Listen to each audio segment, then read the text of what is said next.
या श्लोकात पुढे म्हटलंय, देहे दुःखते सुख मानित जावे, विवेके सदा स्वस्वरूपी भरावे. आता इथे पण नेमकं उलटं सांगितलं आहे की देहाला माझे दुःख होतं आहे, माझ्या मनालाही दुःख होतं आहे आणि तरी ते मला सुख मानायचं आहे.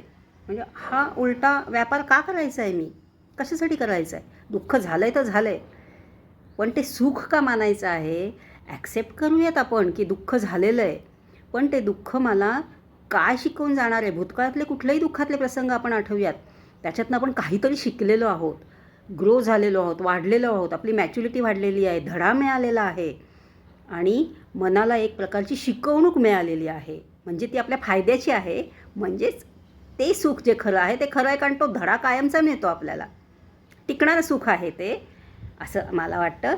म्हणून मग चारही ओळींचा व्यवस्थित अर्थ लागतो पुन्हा. आणि स्वस्वरूप म्हणजे सध्या साक्षी धरूयात.